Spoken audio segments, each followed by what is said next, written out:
2021 meeting of the Fair Oaks Park District to order. Jennifer, pledge.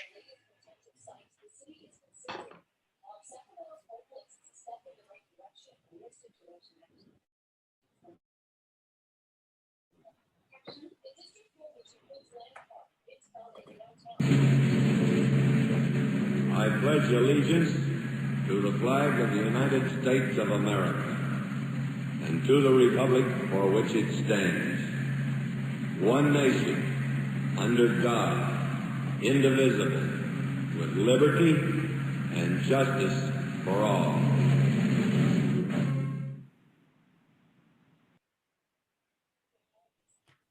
Thanks, Jennifer. Roll call. Yes, Chair O'Farrell, Here. Vice Chair Irwin, Here.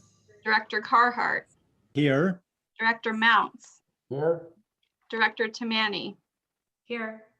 all present. Okay, the first item is presentation, introduction of new staff. Mike, you or Katie or? Yeah. Yeah, Director Farrell, I'll let Sean Ventura take that one.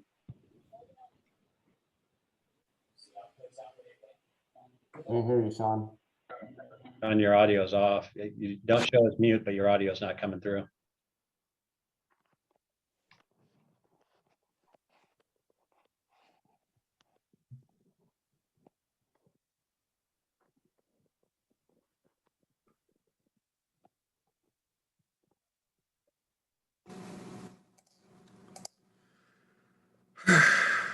There you are.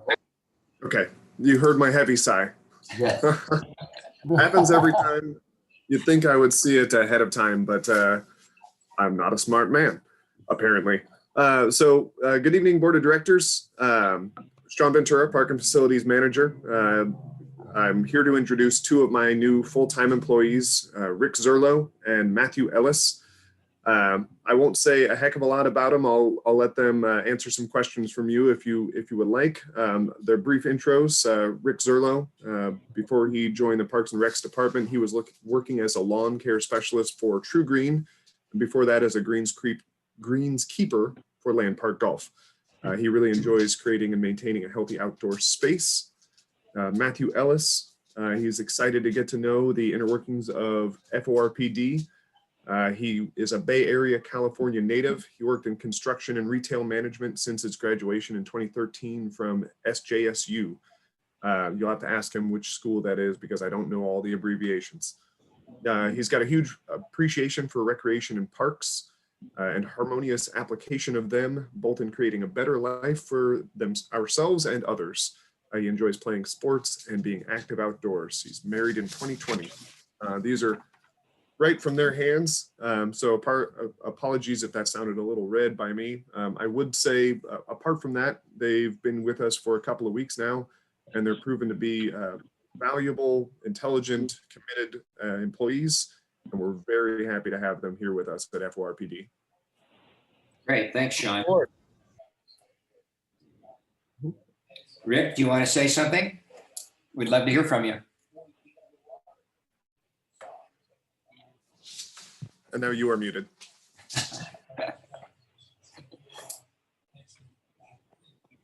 Can you guys hear me? Yeah, great. And see you. Oh, nice. Hello, everybody. I'm Rick. Yeah, I'm really happy to be at Fair Oaks. I really like the environment there. And yeah, it's just, so far, it's been a really good learning experience. And I guess better than actually what I thought it was going to be. The camaraderie is just excellent here at Fair Oaks. So I'm excited to go forward with the Parks and Recs department. It's been great. Welcome aboard. Thanks, Rick. I used to play golf at William Land Park when I was a kid, so you probably weren't there yet, but I remember the greens being super fine even back then. Yeah, it's come a long way from what I've heard. Yeah, we've done a lot of improvements while I was there, and they continue to do a lot of improvements now. But yeah, it's a nice little golf course. It actually got me into golf while I was working there. So that was an added little bonus. Good for you. Well, welcome to the team. Thank you. Good to be here. Matthew, Hey there. good evening. Good evening. Thank you guys for having me. It's a pleasure to be a part of my first meeting of the board with you guys. But yeah, I joined the team with Sean's team, with Nathan, Matt, and Rick. And I'm definitely coming into it probably the least experienced, but I'm a very zealous person, and I really like to do hard work and come home tired after a long day's work. And improving other people's lives is something I've always looked to try to get in. So this has been a great opportunity. My first 3 weeks have been great, a lot of fun. I've already been kind of getting and touching back with my roots as a baseball player. Sean's given me the opportunity to prepare the fields for adult softball league, and then just kind of learning the ins and outs of the parks department. Great. You know what? I'm glad that you're part of the team as well. Welcome, Thank you. Matthew.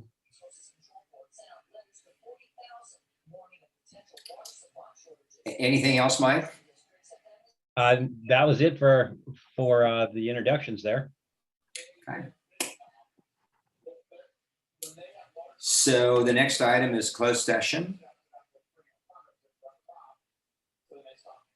And this is an executive session, and I believe Ian is going to move us into a private room. And any public or anybody else that is in here in this meeting, you can stay where you're at, and then we will bump back in once the executive session is over. I believe you do have to read the verbiage on that. Yep, you do. And then we will go into an executive session once you read that verbiage. And I believe it's Matt, is the attorney here, Jennifer? Yes, Thomas, he is here. Okay, all right. So closed session, item 5.1, closed session, conference with legal counsel for existing litigation, Brown Act, section 54956.9 A, Scott versus Fair Oaks, I presume Fair Oaks Park District. Do we need a motion to go into executive session or not? Yes. So moved. It's moved and seconded. All in favor? Aye. Aye. Mike, can I ask, what's our estimated time in closed session? I think I'm gonna have to defer to the attorney on that one. He's muted. Hang on.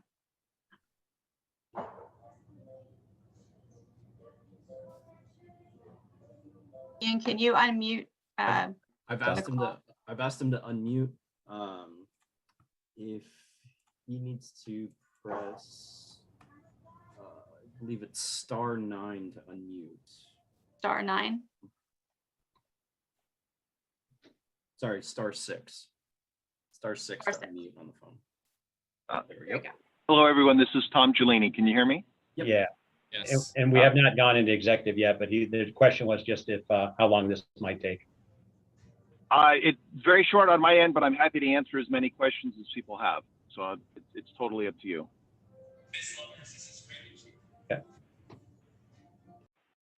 All right. Okay. Ian, are we ready to Yep, you go guys will then? go into the session now. And we're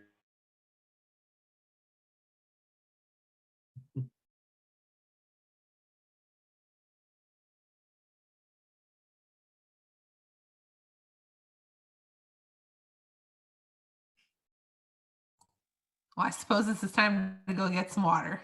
Yeah. Be a good time for that. I'll be right back.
Okay. Oh, I'm muted. No, wait a minute.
Paula and Ian, happy Admin Professionals Day. If you can hear me. Thank you, Katie. Oh, there's Keith.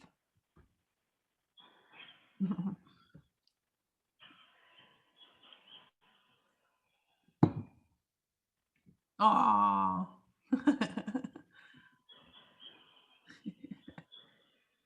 Bella. She totally heard me. Yeah, she did hear you. Hi, Bella. That is definitely her name now. Yeah, it is. Most famous dog in Fair Oaks.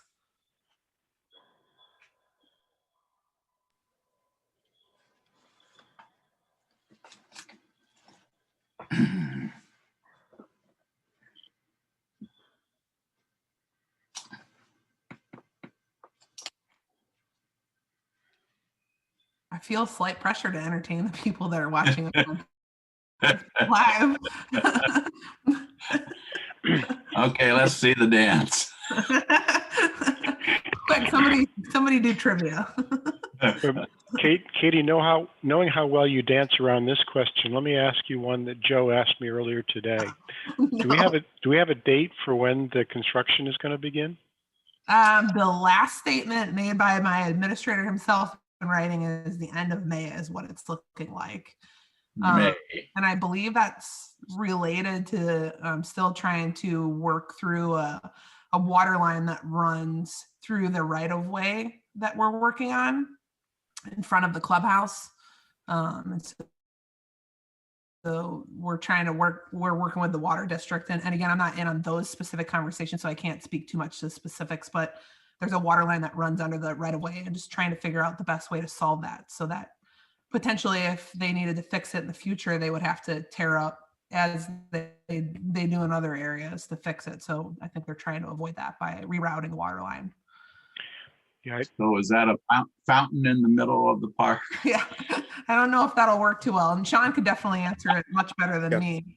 If I could, I'll also add that there is a gas line going through there as well. So it's more than one utility. Have you picked a contractor yet? No, we're not there yet. We're still going through plan review with the county. It's taken a long time during COVID-19. Doesn't the county require you to have the contractor identified? And everything I do, you have to put down your contractor.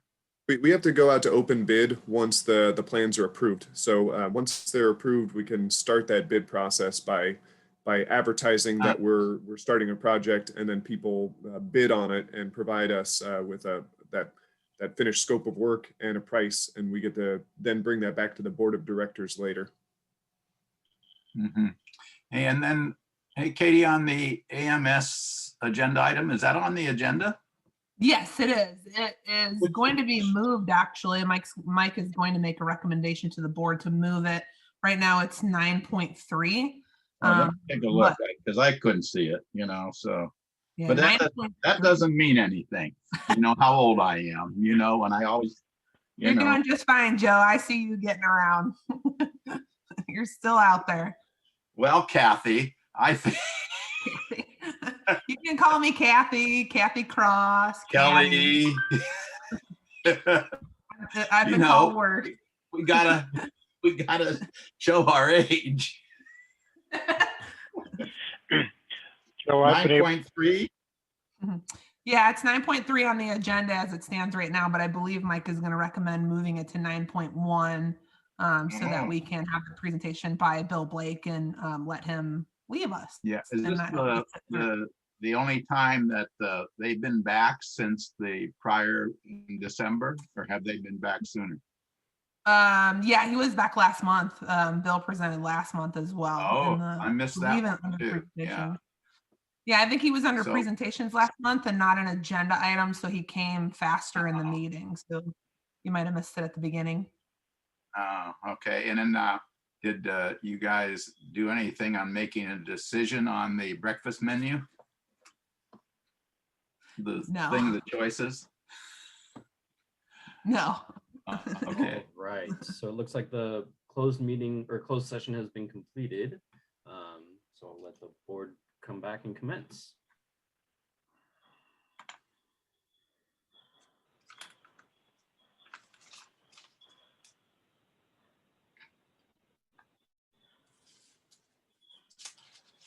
And I do not believe we have to have any, there's no action taken, so I don't believe we have to have any kind of vote or anything like that. And so I think we can jump right back into the agenda. So just a question, Mike, is that an attorney from CPRS? Or is that from Shanahan's office? That was never made clear to me. It was with Capri, our insurance carrier. Okay, all right, thank you, thank you. Okay, the next item is number 6, audience public participation. So anybody that is in the Zoom meeting, you have an opportunity to address a non-agenda item for basically 3 minutes. The board cannot act on that, but if the board deems it necessary to act on it, we'll bring it back at the next meeting. So do we have, Ian, anybody that, or Mike, Ian or Mike, do we have anybody that wants to speak? I just put it in the chat. Yeah, it looks like Joe's raised his hand. If anybody else, if they could just put in the chat that they'd like to speak or raise their hand through Zoom, that'd be great. And then we can just make sure everybody goes in order. So, Joe, thank you. Joe, you have the floor. Oh, thank you. Thank you. Keith kind of brought up something when you guys were out, and then we had our own meeting here a little bit going on, but it solved one of the issues. I still was thinking that the kind of things were going to be deconstructed and the project was going to start in the last part of April. And so I found out through Keith is that that's not going to happen now, and you guys can concur whether that's true or not, but till the end of May.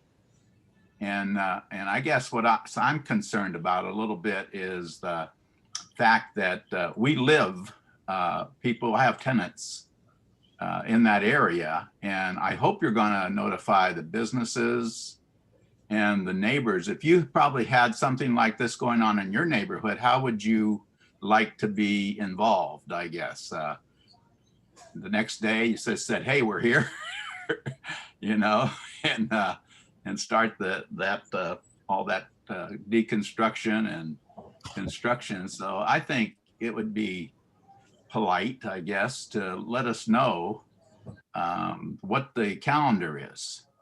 And one of the things that I looked all over on the website, and I couldn't find anything on the calendar or anything that would indicate how I would get that information. So if you could help me where I should look, I think that would be helpful too. If there's a certain part that would give me some of the things like information on the projects that are going on and when they're kind of going to take place. And then that would be helpful. And again, I think they probably should be some kind of notice. We do that for CPAC, and we do that for a lot of things that we involve in where the neighbors are affected. And so I think that's kind of automatic. But I'm having a hard time finding out some of that information. And then one of the things that I want, also I have a second item too, and that is a while back you mentioned you were going to start a citizen advisory committee. And I would like to know the status of that discussion. That was back in, I think, December. And so that's it, John. Thanks, Joe. With respect to the first item, Mike, I think, and I don't know if there is basically a plan to go out to the, to Joe's point, the tenants, the residents, anybody that is in basically the impact area of the construction, whether there's going to be parking protocol, whether it's going to be operating hours, what streets are going to be blocked, what streets are going to be open, on and on, and is water going to be cut off? I don't know what it might be, but I think it would be very helpful to us as board personnel, members, directors, as well as the community to have some kind of a report back before, it all began. So if other board members would agree that this is the right thing to do, I think that, at the May meeting, or if we need a special meeting before the May meeting to address these issues, I think it's important to do that. Yeah, agreed. And one of the major thing here is that we aren't, we keep targeting dates, and those dates keep being moved back outside of our control for a variety of different reasons. And at this point in time, what will happen is when we get ready to go to bid, when we are allowed to go to bid, that bid goes out for 30 days. And then we get a note, we basically will go back to the board with that bid and ask the board to approve the bid. And then there'll be a notice to proceed. So once we are ready to go to bid, that means we've got all of our ducks lined up. All the things that are outstanding have come into play, and now we can go to bid. And that's a 30-day notice. So that was kind of our shoot out to the public at that point, that when we're ready to go to bid, then we notice public. If I were to notice public when I think we're going to go to construction, I'd have been wrong 15 times already. So it's really hard because of the nature of COVID. I hate blaming COVID for everything, but we are under the guidance of the Sacramento County for approvals. And that is affecting part of this process, as well as some unknowns like the water main issue. So those are big issues that are still being resolved. Could you put on a calendar like tentative? Okay. Great. That's a great point. iCity Works on the website. It does have that on it. So anyway, I will. Oh, it does. Okay. That's where I'd look. Yeah. You look there. Yeah. And we do update that. A lot of questions similar to what Joe has about the progress. And, Raymond James and I are on the ad hoc committee to get briefings every month on the status of everything. And it is rather complicated, but it seems like a posting, not necessarily on the web, but even if it was a chalkboard in the window of our administration building, or a bulletin board that just gives a real time status of where we are. That would be helpful, and I'd probably go down there and check on Correct, it sir. myself. We do have Katie, I'm sorry, I know you want to speak, but we do. I mean, that's the whole point of this system that we purchased online. I mean, we are updating it. Isn't it weekly, or it's quite regular? Yeah. So this is in play. We do have a system that's updating that, and so Just want to What say I'm- you have that. What I'm saying is, in addition to that, a lot of people in the village or a lot of people don't know where to go online for that. You know, Then maybe Yeah, why don't we even- then even the maybe CPAC have a banner, even the some sort of CPAC banner thing on our website that, you know, Good. want updates on the project, want to know what's going on in the project, follow the updates, and then it's a link, click here, and that link is the fork.icitywork.com. That's an excellent idea. Yeah. Just post Sorry. it more places where people can see it because, you know. Yeah. For obvious reasons. No, I just sent you an email, Joe, with the direct link to the iCity Works on our website. And you'll see, once you click on that, all the projects will show up on the right-hand side. I And know if you go to Sorry, yeah. reimagine the village and click on it, when you scroll down to project description, the very most recent update actually states construction start date is estimated to be May of 2021. It's updated. Okay, good. Yeah, And then are you going to start like in the center at the clubhouse and stuff? Are you going to be at different ends of the parks? Would we be affected? Is the whole park going to be shut down? Yeah, that's a good question. Basically, so that I can let them know if they started to ask me questions like, do I need to think about maybe a little more time for going to work in the mornings? Is it going to affect my going for dinner? Yeah. I mean, there's got to be some of these things thought out. So the more you can tell the folks, the less I think you're going to be bothered. So Yeah, we actually, traffic should be minimally impacted, and it's only going to be impacted when we have to load something into the park. For an example, playground equipment, or we have to get a big piece of equipment into the park. So those you aren't are going going to close down the whole park. We are going to close down the whole park.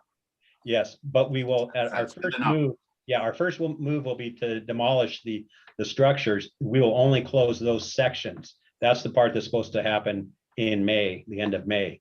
And at that point, then we'll know a better time frame for the overall construction of the park. There may be some issues with the water line. I'm not sure what's going to play out there. That's one thing that's holding us up, and that we'll notice differently because it is such a impact to the road. It actually will impact the road, but it'll be impact the road on the California and Temescal side. Chair, if we may keep moving, you know, this isn't an agenda item, and Good point. So, Mike, so my understanding is that it's, you know, you'll know a little bit more relative to what, you know, the actual timing is going to be once you go to bid, but you are working on a plan. You will be also presenting a plan, or at least a discussion of what the impacts are going to be in the village. And I know where, you know, where Joe's tenants are, and the streets that, you know, connect to Fair Oaks Boulevard, California, whatever, you know, how that's going to all plan out. And so I think the more information we get out, the better off we're going to be. So Joe had a second point, and that is the Citizens Advisory Committee. Maybe you could give us a report back on that item at the next meeting as well, Mike. Fine.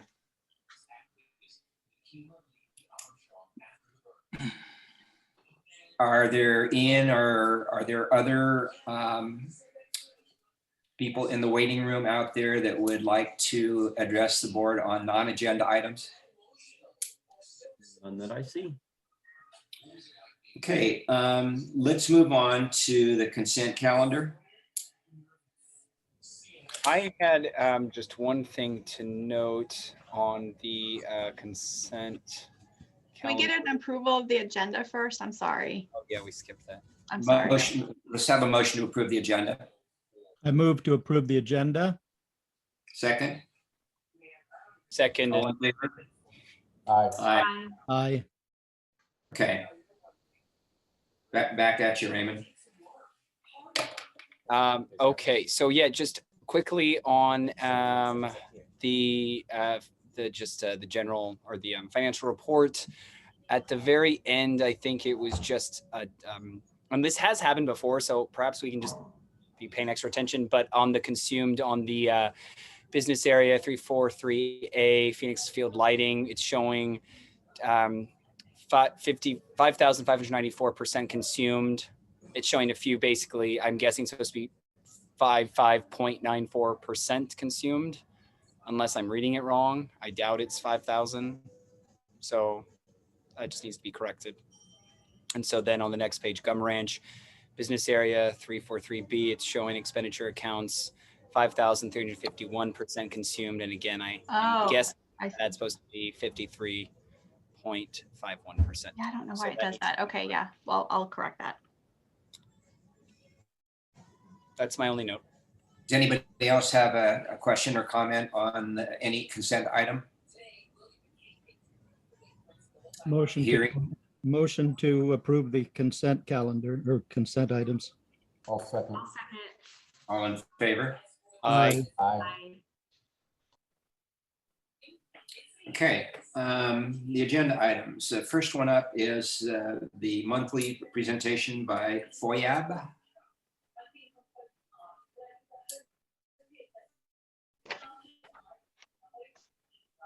Oh, sorry. Okay. Okay. Sorry. Hello, everyone. It's Rachel Lee, the chair of the Fair Oaks Youth Advisory Board. I hope everyone is having a good week so far. Starting off, FOIAB was volunteering at the Easter Extravaganza event, Bunny Trail. It was a really refreshing way to get our commissioners back out there into the community. It was super fun. The decorations were great. It went awesome. FOIAB was also able to run the virtual adult egg hunt, and actually everyone who bought a ticket was able to receive a prize, and those were sent out through the mail already. So thank you for everyone who participated. And as the FOIAB 2020-2021 term is coming to an end, we were able to meet with Sean and Katie before our last meeting to discuss and revise the future project that FOIAB has in mind. This direction that FOIAB wants to head with this project is a recycling and trash awareness. There's no exact proposal right now. However, we are hoping to work on it over the summer so that next term, starting in August, September, we can get that up and running for the future years. We're really excited to look into this more and hopefully educating our community. And lastly, FOIAB has launched these summer boxes, which is similar to what we did over the New Year's, but it's more catered to summer activities and games. And we're really excited about that. And that's about it. Any questions? Sounds like you're busy, always. Thanks, Rachel. All right. Does anybody have any questions for Rachel? How many days are you back in real person school? 4 days a week now, but they're combining the two hybrids because there's a hybrid and a B hybrid. Starting in, I think, 2 weeks, they're going to combine them both together. Are you looking forward to that? Yes, well, I'm currently online, but yeah, it'll be good. Good. Okay. All right. Thanks, Rachel, always. Item 9.2, discussion and possible action on approval of fiscal year 2021-2022 capital projects plan. This is Katie, Mike. Well, I need to ask a protocol question here to Jennifer. Jennifer, is it possible, I missed the approval of the agenda. I meant to try and move up the AMS piece in front of the Capitol, and I missed that. Are we okay to do that? And then I'd have to ask the chair if that's all right. It's fine with me. Okay.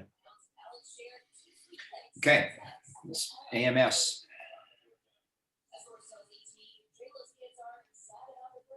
Great.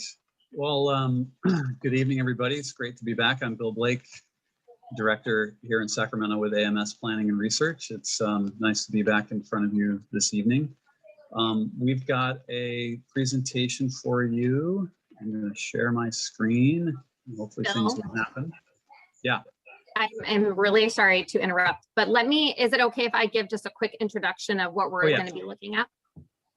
Please. Great, thank you. Hi, Board of Directors, Sabrina Bernardo, Recreation Supervisor. Bill is here with us. He's going to be doing a presentation on the review of findings and presentation of the business and operational plan. As you guys know, May 20th, 2020, so almost a year ago, the Board of Directors approved a service agreement with AMS Planning and Research to provide a business and operational plan for Measure J projects in Plaza Park, Village Park, Arts and Crafts Building, Community Clubhouse, Veterans Memorial Amphitheater, and the district as an entire whole. Over the past several months, AMS has worked diligently conducting workshops, stakeholder interviews, which you guys were part of at one of your board meetings. They've done a user survey, reviewed past facility and programming reports, as well as presented a summary of the phase 1 and the guiding principles to the board of directors. And that was back in December, I believe. All of the work thus far has helped to direct the programming that would best meet the needs of the community and to identify optimal management and operational approaches for the district moving forward. In just a moment, Bill will be presenting those summaries and the findings, and he will present specifically the business and operational plan we suggest moving forward with. Staff is asking that the board approve the recommendation of the Community Resources Committee and the AMS Steering Committee to accept the business and operational plan as presented. Upon acceptance of this plan, AMS will then transition towards finalizing that report for us, and then staff will return in May with a receive and file of the entire product that we will be getting from AMS. So with that, that's just a quick introduction to give you guys an idea of what we are talking about. So Bill, I apologize for interrupting you, but please proceed. No problem. Thanks, Sabrina. I think I stepped on your line, as we might say in the theater. But thanks for the intro. Great to be back with everybody here, and we're eager to share our findings with you. Here's the agenda for our presentation. We're eager to share our results with you tonight and answer any questions you have before we move forward with finalizing our report document, which will be our last deliverable under this contract. And really a special thanks to Darren Mounts, Katie, Sabrina, and Mike for working with us on the working group for this study. It's been great working with you, and thanks everybody for your feedback and input and patience.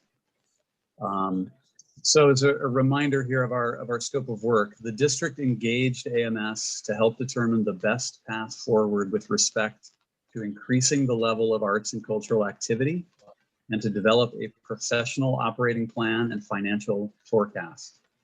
In the initial phase of work, we developed an understanding of the district's renovation plans, its history with arts and cultural activity, gathered community input, and conducted an evaluation of the market supply and demand for facilities and programs. And we came back to the board at the end of that first phase. In phase 2, we applied the phase 1 findings to develop a plan for increased and diversified activities, considered several operating scenarios, and developed a financial model, which we'll share with you tonight. All of this planning work rests on the board's acceptance of 5 guiding principles that resulted from the phase 1 work. These principles provided us with the necessary compass points to determine possible scenarios and make a recommendation. So let's quickly remind everyone what these principles are, which we talked about last time we were here. We needed to develop them because we wanted to ensure that the board and staff were all on the same page in terms of defining success for arts and cultural activity. The guiding principles we developed are pegged to 5 keys to success as determined by community input, including board and staff input. These main keys are to activate the plaza and village parks as a central community gathering place, to offer a diversity of programming that is relevant to all residents, meaning that each resident should be able to find something relevant on the calendar over the course of the year or a few times a year, to be inclusive and welcoming to all participants, to always honor Fair Oaks' past and unique character while also looking forward and helping the village to thrive, and to proactively evaluate success and adapt, and to have that be part of the culture of the district operations. We presented these ideas to board and staff, took your input, and then consolidated and reconciled them into these 5 statements on the screen. Our development of the programming and operating plan keep these principles at the center. They are the measures of ongoing success. And we believe you could develop metrics for all of these as you go forward in time. I'm not going to read them. You've got them in your agenda report, but they do respond to the input that we got from you, from stakeholders across the district. So these have really been helpful as we keep coming back to them in thinking about the future and developing recommendations. So I think these are very important to maintain in focus. With the principles in hand, we set out to map how the district could achieve them in the most responsive and responsible way. As we considered various scenarios, we introduced some operating frameworks. The most influential one is what we call the landlord host presenter framework. And it's here on the screen, and I'll start at the bottom in describing, this is how we describe various ways of operating cultural facilities. And one way to do it is to just be a landlord. The city of Sacramento basically does this with the community center theater downtown. It's a rental model. It is low risk. There's also not a lot of control over the programming and the frequency of activity. It is all market-based on who wants to rent your building. The host idea is somewhere in between, where you might have some anchor tenants, resident companies, frequent renters, where you as the facility operator are working more in partnership with those users and you share some risk a bit. Their success is your success.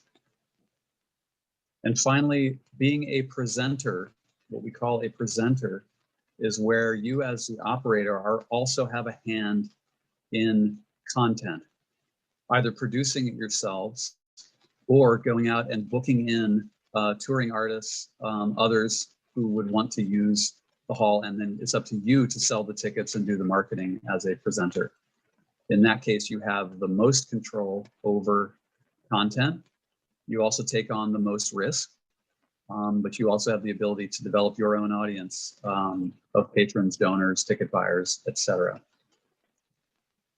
So as we looked at the market data, community input, guiding principles, and facilities, we landed on a model that we call the host presenter model, where the district plays host first to certain key programming partners and helps them to succeed.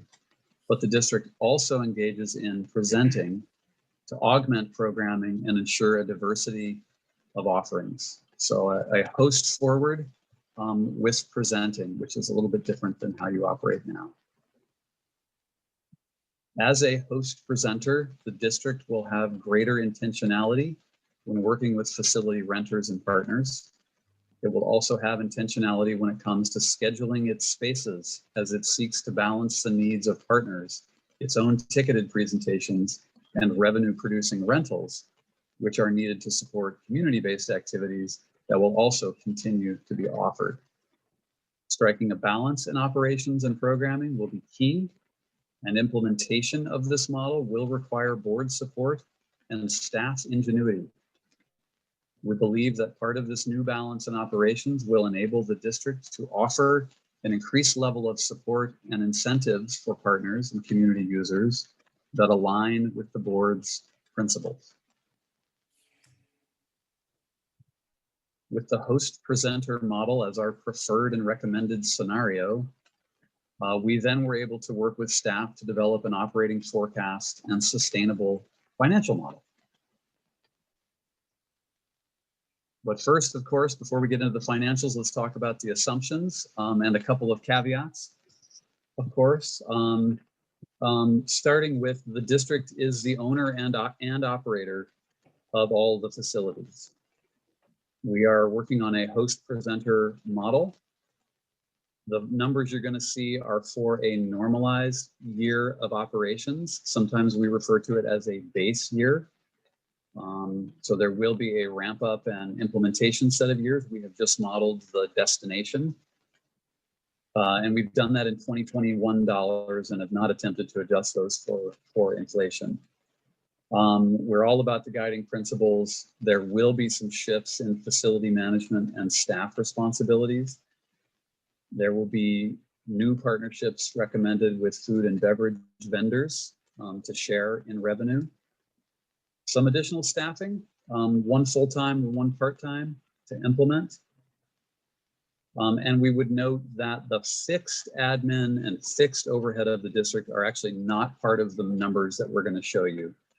Those are fixed costs that you have either way. So we're really showing you variable programming costs and direct costs of arts and cultural programming. So here is a look at activity. The uptick in activity is most notable in the increase in gross capacity. Room for 5,000 more participants will be created with this model. And with a higher average attendance per event, the actual annual attendance forecast will double to around 17,000. The district will present 22 performances. The majority of this uptick in participation will come through events at the bandshell and amphitheater. A high number of free community events remains the same as present. Commercial and private party rentals increases, as do the rates that they are charged. They basically help subsidize the events that need that help. Looking at those 22 district presented events, we believe most of them will be music of different genres and types. There will also be a selection of family and teen-oriented programs and comedy nights or speakers. It's a way of building on some of the comedy nights that you are already involved in. This mix will undoubtedly shift as market conditions change and experience in programming is gained. The mix shown on your screen right now happens to be what we built our financial model on. And we do believe that music will always be a dominant event type here. Lots of music acts touring around and looking for venues, and many of them are in the affordable range of artist fees that you would pay. Presenting activity. These are, again, the district as presenter. This activity will operate on a net positive basis against its direct costs. Conservatively estimated at $23,000 in net contribution to overhead over the course of a season. We should note that the forecasted revenue does not include any kind of sponsorship or other forms of contributed support. We believe that this kind of support could be developed over time, and that the district should keep this in mind when considering future additional growth of its arts and cultural programming beyond what we've recommended here.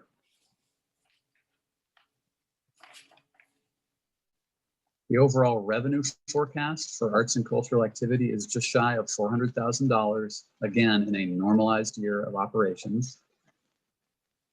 You'll see that we've built in $50,000 in facility rental waivers, effectively reducing facility rental income by that amount, but this is a way of providing some incentive and help for certain users to get in and use your facilities and bring their events to you. Concessions assume new revenue from all events, and chargebacks are driven by rentals, setup fees for things like weddings, for corporate rentals, and other charges that are passed along to users. The largest revenue source comes from ticket sales from your 22 presented events. This also becomes the largest source of expense, of course. That's the revenues. Some new revenue streams for the district to capture are ticket fees and concessions. These will be important lines of business to develop and get right to ensure the smooth and consistent delivery of service to patrons. We want people to come to expect a certain level of professionalism anytime they come to an event in the park or at any of the district's facilities. A high level of service ensures return customers and ideally leads more people to discover the shops and restaurants of the village as well, which is one of the major goals.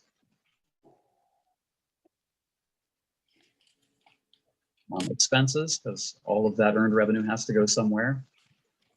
Expenses are forecast to come in just under $400,000. This includes the addition of 2 new staff members and the cost of presenting, which are artist fees, production fees, and marketing costs of that activity. It also includes a $50,000 allowance for programming support that will allow the district some flexibility in how it supports groups that it believes delivers activities that are in alignment with the principles. So for example, a group comes forward and says, we want to do a particular festival or something that we think will drive the kind of activity that we want to see more of. This programming support line gives staff some ability to possibly enhance their marketing budget or help them out with some kind of equipment rental or logistical support that they may need to give some incentive to attract those kinds of events that we want to support. Here's the summary of revenues and expenses all stacked up with a net result of $4,000 to the good. But essentially, this is a break-even arts and events budget that we forecast. Again, this is the destination we're trying to get to, but it does paint a plan of what that would look like.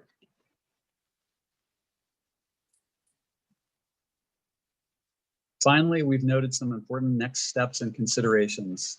As with any new venture, achieving the base year we have forecasted may take up to 5 years, maybe more, maybe less, hopefully less. It will be important for this effort to be supported by the board and to keep the vision in frame during the next few years, especially as you go through your construction process. One thing to consider is to take on a fundraising effort to seed this new direction to ensure success. This would need to happen with board leadership. We also believe that staff and board will need to work with existing partners to bring them along with this new vision and to restabilize after the park renovation is completed and of course COVID has passed. Finally, we think that it would be a good idea to revisit the renovation plans and budget to see what, if any, modifications could or should be made in light of this clarified operating plan.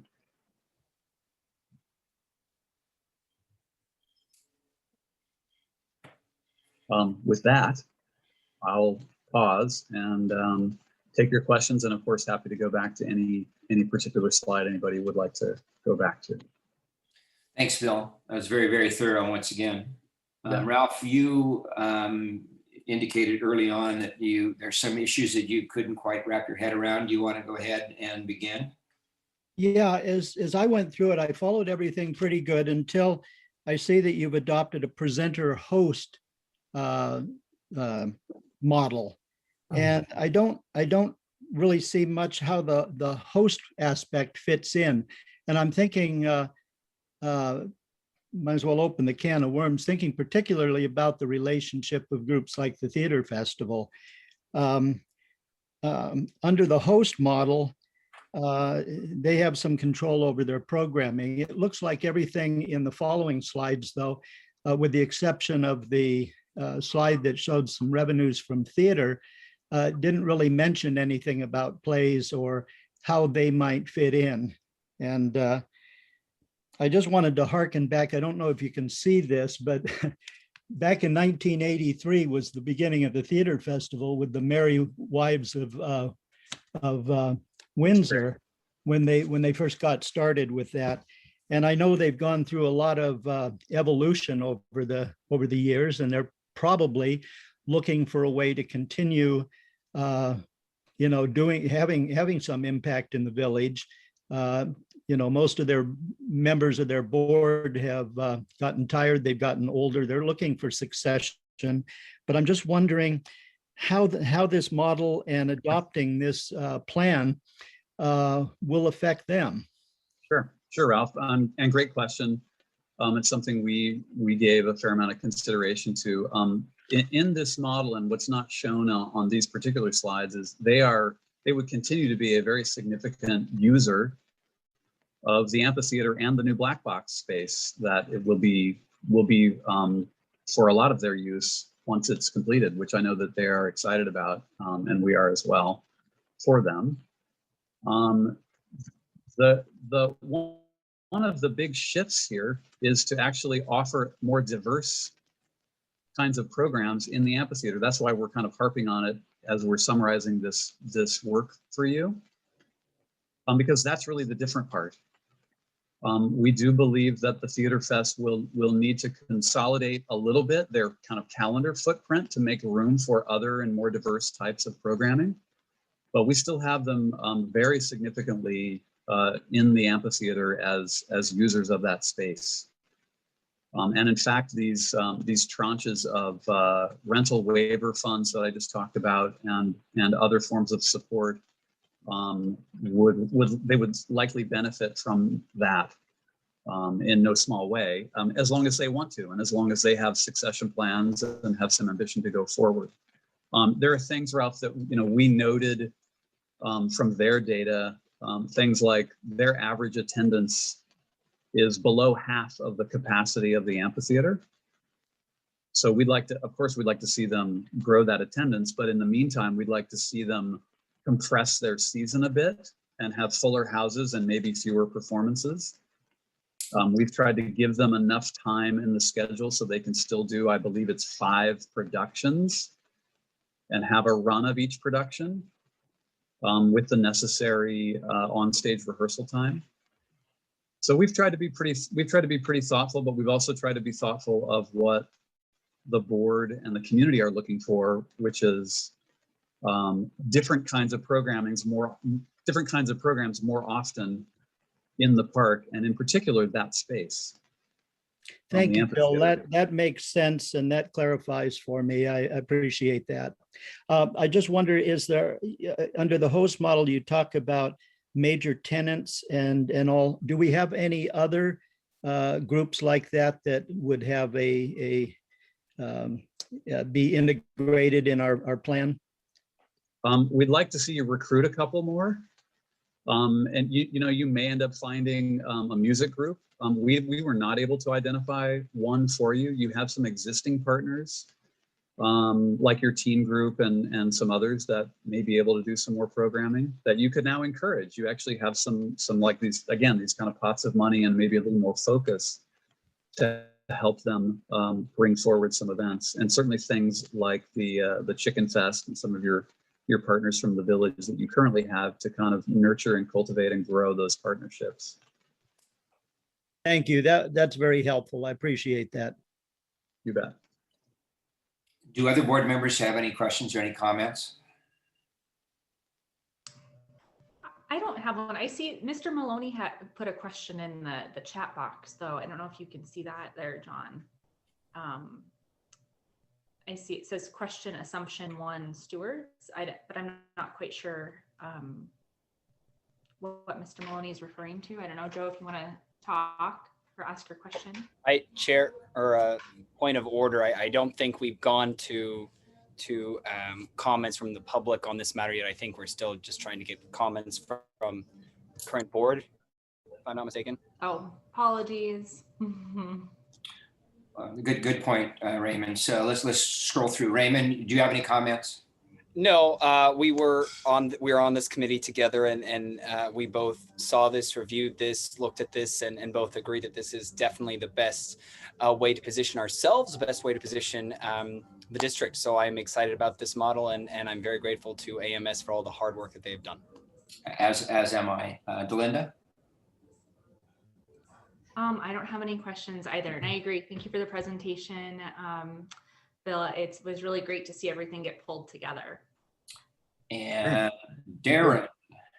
Yeah, I had the pleasure of sitting on the committee for this whole discussion, and I think Bill did a great job, very thorough tonight, and as well as last meeting, explaining the future of what we're looking at. And I think the model that we've chosen gives our community the benefit of seeing and looking at different venue or different acts and things that are going to bring a lot of value to the community in a more diverse way. So I'm excited to move forward with it. Thanks, Bill. My pleasure. I am too. I mean, when we had these initial discussions, I think we were almost all unanimous in that we wanted to see some diversity in the programming, reaching across all elements, sections of our community, and with a major focus on, well, maybe not a major focus, but some new music venues and stuff like that. So I'm really excited, and I can't wait. John, can I ask Mike and Bill a question about preparing for the staffing to be able to handle this?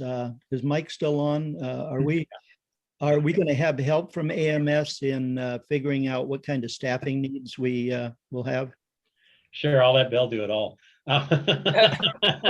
Consultant, huh? No, actually, once this report's done, I'm sure Bill will be available if staff has concerns or anything, and his firm if we want clarification. But in reality, is the operations of this plan does fall on our shoulders.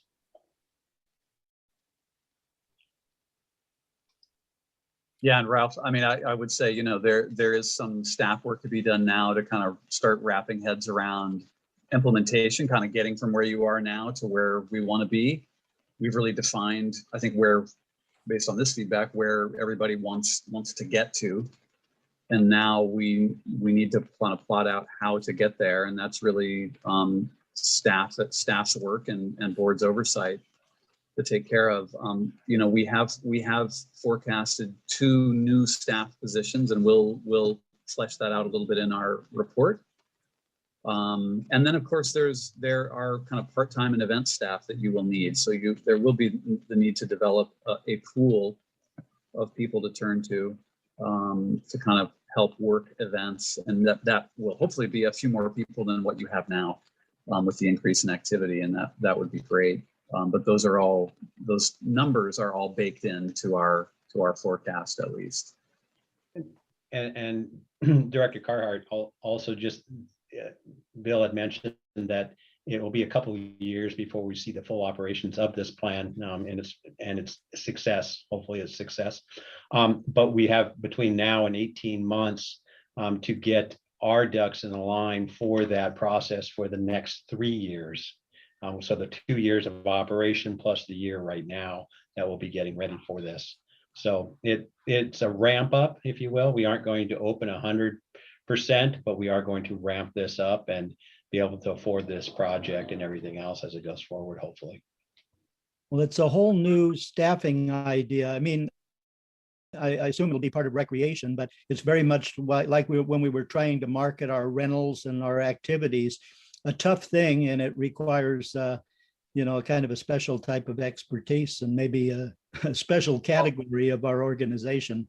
And Director Carhart, that was something that Chair O'Farrell and I did speak about, and I was pretty vocal about that as well with Bill, and that it is going to be very important that we get the right people, the right training, the right expertise, the right, just the right knowledge and salesmanship, honestly, to be able to do that. And I think there's a lot of opportunities though in this model that. You froze. Frozen. Just getting to the good part. I'll stop my share. That'll help. I don't know.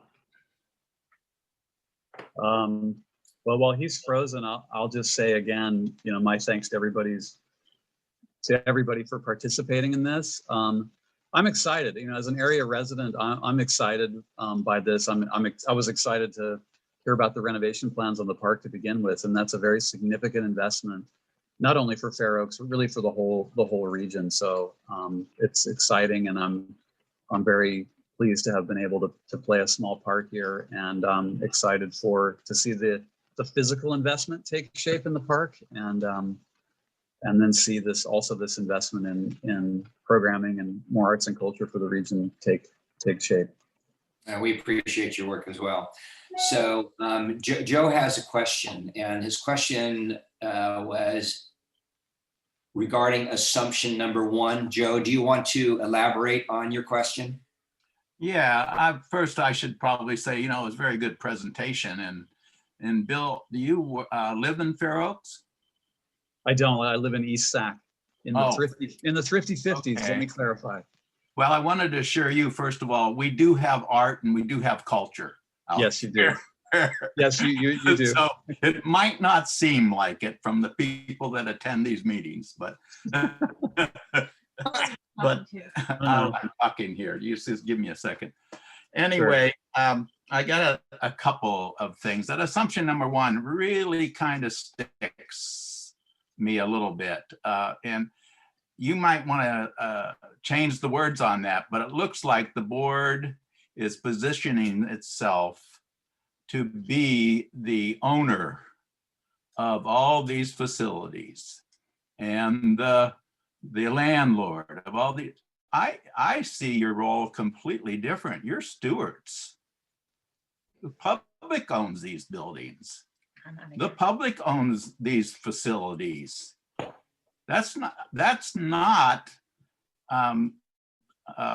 I think I'm not alone in that view. And so I would really say you better get that one straight. And the other one is I'd like to see your community input. I'm glad that Raymond allows the community to speak, because I think I'd like to see your survey results. I'd like to see, do you have a report? Did you do a report of the survey results? We did. Is it available? Yeah. Is it available? Somewhere, probably. Yeah, it was. We presented all at a board meeting. Well, what Mike said, a real good model here a couple of weeks ago, and he came out and he presented to some groups about where the park is and what's going on, and that was very, very helpful. And I at the time suggested that he do that more, that he really gets out there. And so this plan, it needs the same kind of air. It needs either you or Mike going to some of the groups. And then I think after you got done with that, and then, you got that kind of model down. And I guess that I do agree that there's a confusion between the host, what Ralph was saying, and the host presenter kind of, for me still, I'm not clear on that. And, I guess from a personal standpoint, we've been through the last 4 years of this dilemma between government and business. And that's been, battered around and everything else. And so I'm not so sure that it's kind of a business model. That might be the old model. Might be looking at a new model coming up. So I would just challenge you to look at those assumptions and to really test those and to put them in a perspective of the community who really do own these facilities. And so that's my shot on it. That's my reaction. It was a good presentation. You need to kind of air it a little bit, I think. And that would be my recommendation.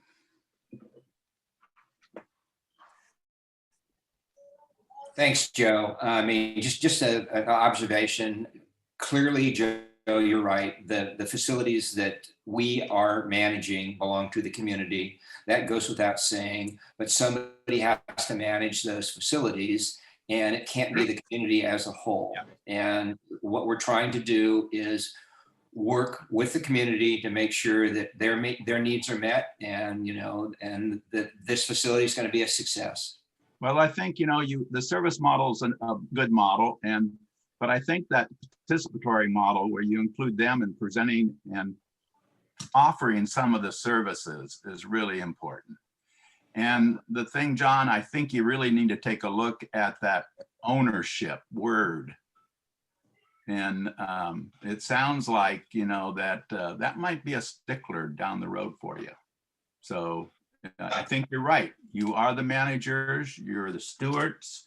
We empower you to look after things. And so I don't think that the total business model where you're trying to make money is really the way to go. It needs a more balance to it.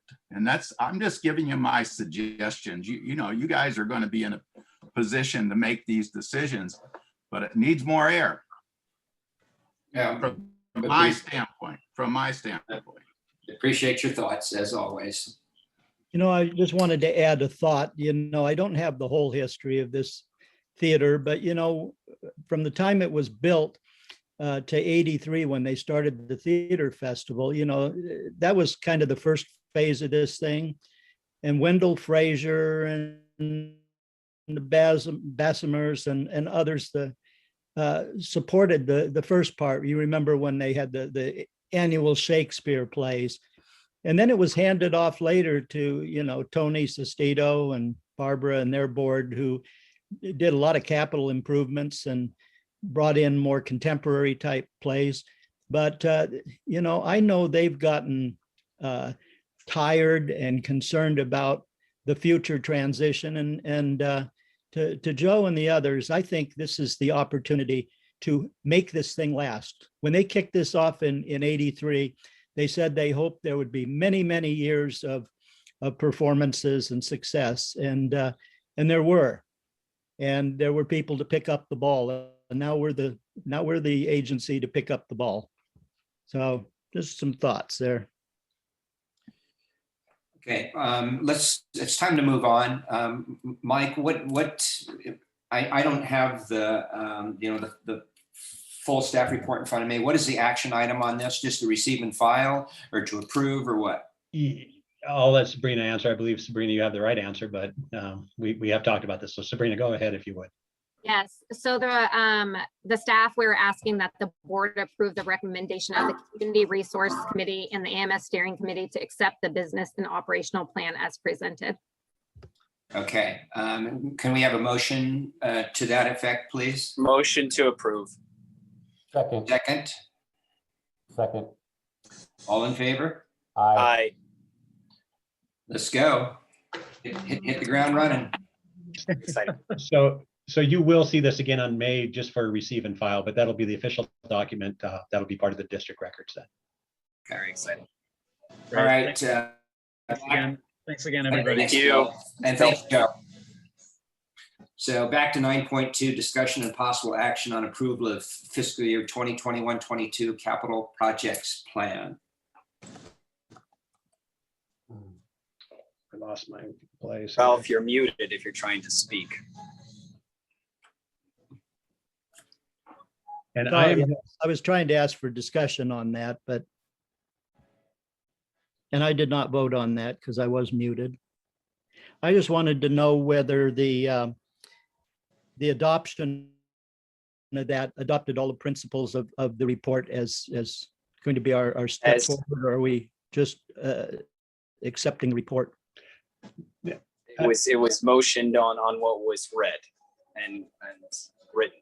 So, yeah, and so primarily just clarification, it's the guiding principles and the presenter host model for us to be in the planning and operating piece of this project.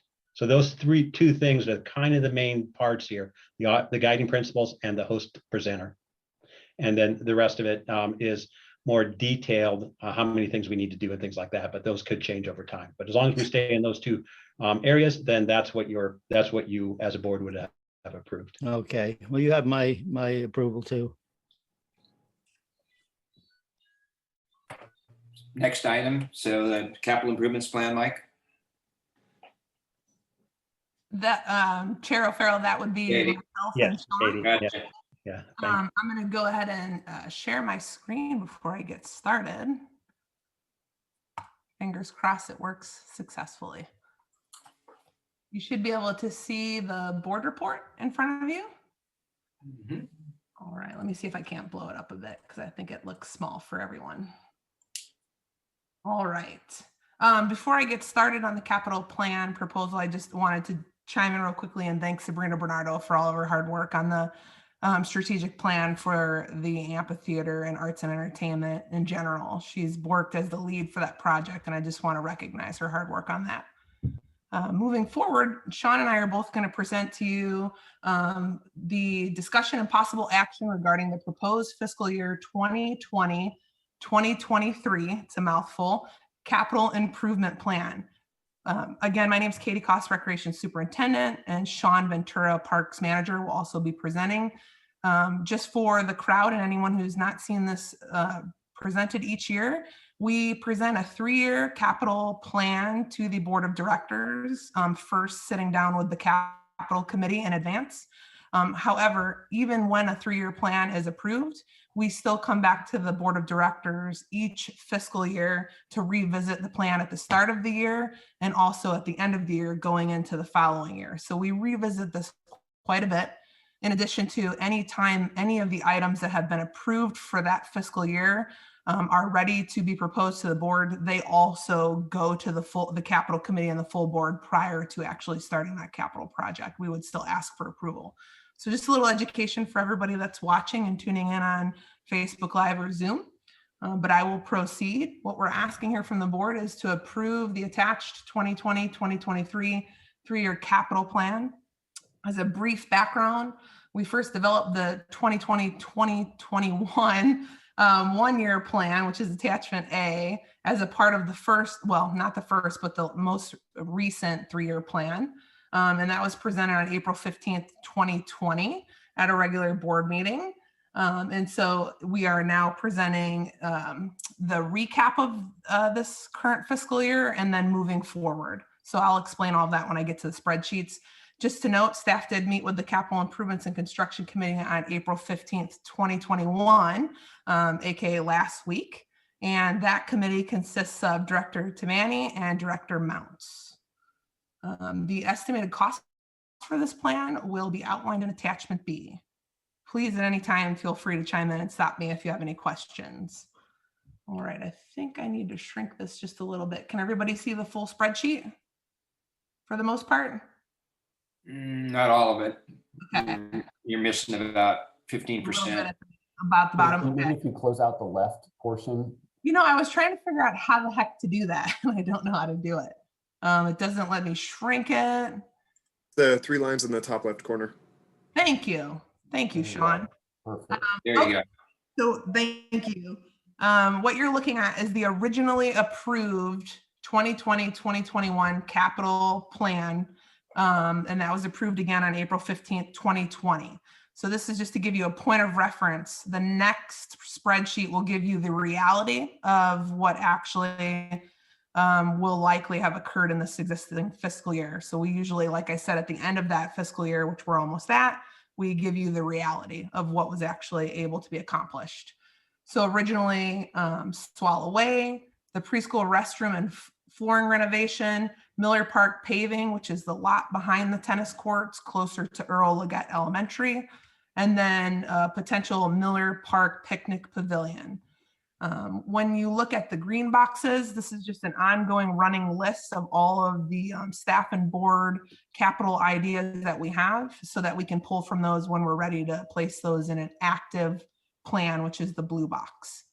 Katie, what was the disposition of those 3 projects that didn't make it into the new, make it from attachment A to attachment B? I believe I'm about to explain that, Director Carhart, if that's okay. I believe if I don't, I will revisit that question if that's okay. Thank you. So attachment B is the reality of 2020, 2021. It's hard to get used to that, which was presented on April 21st, 2021, aka tonight, and also on April 15th to the Capital Committee.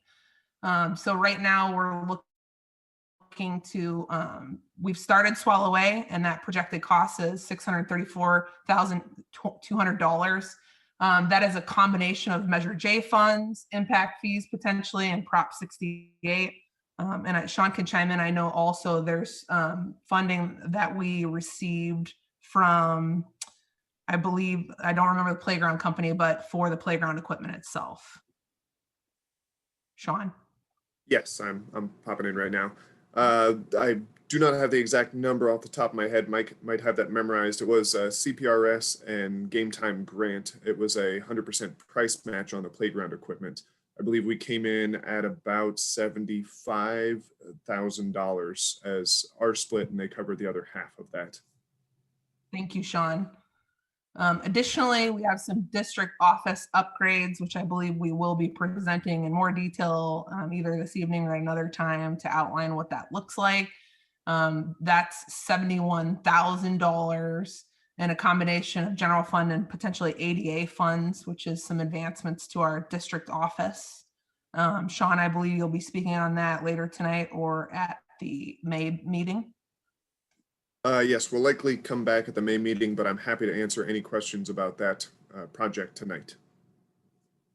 So to answer Director Carhart's question, the preschool restroom and flooring renovation, you'll see it on a later spreadsheet coming up, as well as Miller Park paving, and then an alternate concept for the Miller Park picnic pavilion. So I am getting to that, Director Carhart. Didn't want to leave you hanging. We're going to move on to the 2021-2022, which would be the incoming fiscal year. And so what we will be doing tonight is actually right after this board report, we'll be discussing some of the paving concepts, most specifically the Phoenix Park paving concept that was originally proposed as a part of the whole community outreach and look at Phoenix Park. A lot of that was the need for parking advancements. And the proposal tonight will cover suggesting the start at the Gardens Dog Park parking lot. That's a gravel lot in the back. So we'll get into more detail right after this board report. However, we are proposing to group also the preschool paving of the front parking lot and ADA advancements to that front parking lot. And we will be coming in May for that board report in more detail. The financials and spreadsheets have been set. We have talked about that with the capital committee. However, we are waiting to see your thoughts and feelings on this capital plan and plan to come back with you specifics on the preschool paving. And I mentioned the Phoenix Garden lot. And then additionally, we've now grouped the Miller back parking lot closer to Leggett. The motivation behind grouping these projects was a great suggestion by our administrator, Mike Aho, as a way to get reduced costs when you group those projects together because they're all paving. So when you get a contractor to come into the area, you often get a reduced price because they've got steady work for a good period of time. Mike, I don't know if you want to chime in. No need to if you don't want to, but okay. And so the costs that actually Sean pulled on those paving projects, and Sean can chime in, but he utilized costs that we have seen from ICS, our construction management firm, on other paving concepts, and some numbers that were called out by Verde in our initial design concept. Additionally, Sean and Mike have been working with the Phoenix Dog Park group 4Dog to plan some improvements that I know Director Carhart has sat at a table with me over the years and discussed.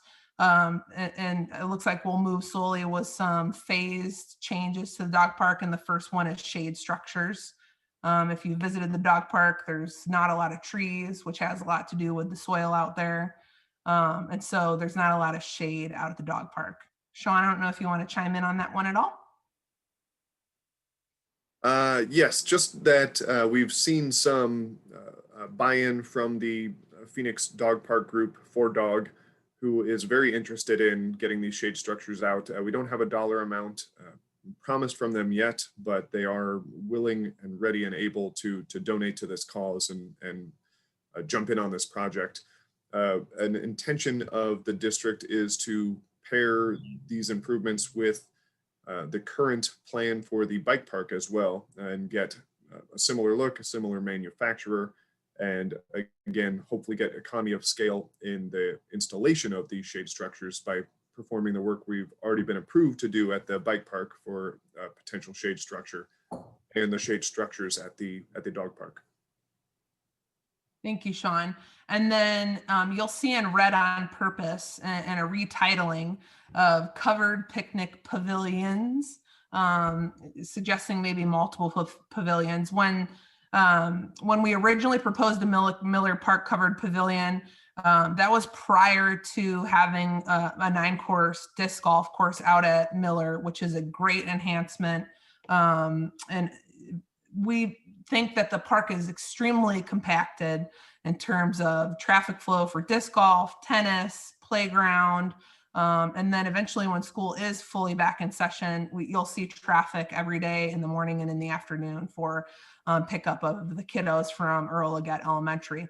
So staff did discuss with the Capital Committee. They were in support of potentially looking at, you know, smaller picnic pavilions that are covered that might hold 1 or 2 picnic tables under them, spread out either in multiple parks or potentially at Phoenix or Fair Oaks, and just looking at doing the investigation on where that might be best placed, and maybe getting a few instead of one giant one. Director Mounts definitely made a good point that the original size we had called out is pretty massive, and you could hold probably a third of Chicken Festival crowd under that. So it's a great suggestion to look at maybe multiple picnic pavilions. So what we were suggesting is that we still keep that in there at that dollar amount, but that staff will need to do an investigation and come back to the board on the best location and number of pavilions. So that is the 2021-2022 proposed capital budget worksheet. And of course, the remaining green area. We have one more to go, and then I'll open it up for discussion if that's all right. That would be the final year of this plan, which would be 22-23. And this is where, Director Carhart, you see the last of those 3 projects being moved around in this 3-year plan. And it's the preschool interior. And the reasoning behind that is we are proposing the exterior, aka the parking, be grouped as I mentioned, and then focusing on the interior the following summer. So hoping we can look at doing the paving in summer of 2021 and the interior of the preschool in summer of 2022.